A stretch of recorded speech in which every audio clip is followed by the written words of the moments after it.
Spanish vowels are the backbone of every word you'll say in the clinic. If your vowels are unclear, your sentences just won't work. Even if you've practiced rolling your R's for weeks and can say rodilla perfectly, your patients can't really even guess what you want if you aren't clear in the action that you need them to do. Being able to pronounce vowels clearly is what's going to help you to be able to be better understood by your patients. Your patients can't really even guess what you want if you aren't clear in the action that you need them to do. But you may get a round of applause for that perfectly executed rolling R in rodilla. And if you don't get it from your patient, you'll certainly get it from me. Today, we're building up your foundation and learning the 5 Spanish vowels. A, E, I, O, U. These are simple, consistent, and predictable. In other words, everything English vowels are not. English vowels are chaos. With the letter A alone, think cat, cake, father, again, care, and it gets worse. Think wound, wound, Polish, polish, lead, lead. Or do you prefer to say this word this way?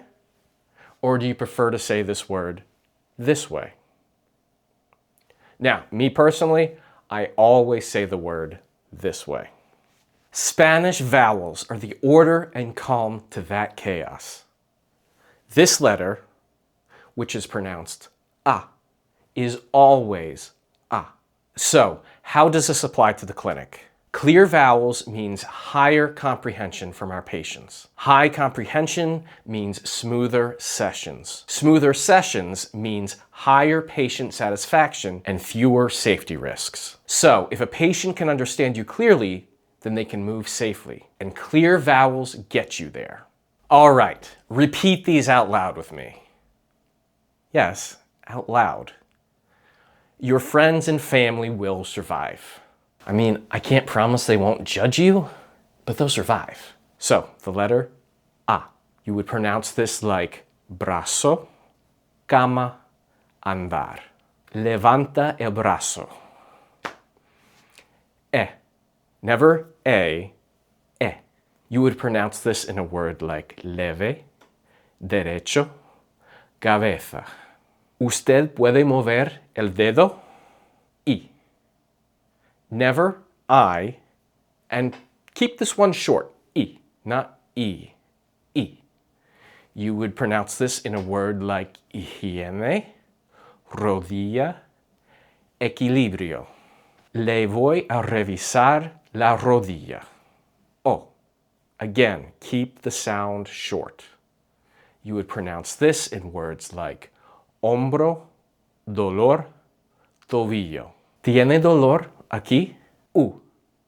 And again, keep the sound short. You might be noticing a pattern here. We would pronounce this in words like subir, músculo, durar. Vamos a subir la pierna. All right, so there's a couple of common errors that English speakers will make. For one, English speakers will try to anglicize the sound. So instead of saying rodilla, they might say rodilla.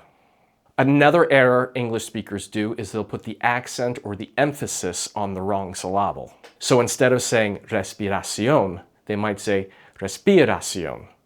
Or instead of saying débil, they might say débil. And don't worry, we'll definitely go over that in a future video, and we'll make those accents much easier. And lastly, the other error that English speakers will make is they'll just lengthen the word at times. So instead of saying sentarse, they might say sentarse. So again, to us, it doesn't feel like a big deal. But these are little things we can do to make ourselves be better understood and to just have our words not sound strange to a native Spanish speaker. All right. With that all in mind, let's practice a few Spanish words for the body. So please, repeat after me. Brazo, hombro, codo, cadera, rodilla, tobillo. Now, let's try these in a few sentences. Bend your knee. Dobla la rodilla. Raise your arm. Levanta el brazo. Walk with the walker. Camina con el andador. Pretty good. Now, let's try a few pain and sensation words. Dolor, leve, fuerte. ¿Es un dolor leve o fuerte? And let's try a few words giving directions. Sube, baja, gira, para. Gira aquí, por favor. Hola, buenos días. Soy Joshua, su fisioterapeuta. Hoy vamos a evaluar cómo se mueve. Y lo siento, pero ¿has comido? Me parece que usted tiene hambre. ¿Usted tiene dolor? ¿Dónde?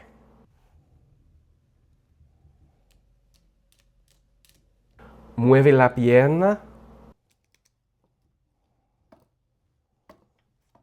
Mueve el hombro. Respira.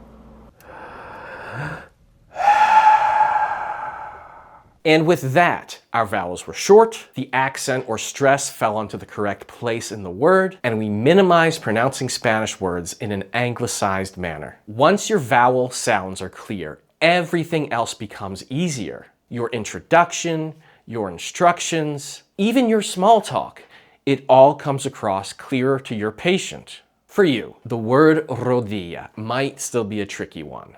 But after today, I think it's starting to come along. Now me, I gotta work on perfecting how to say physical therapist in Spanish.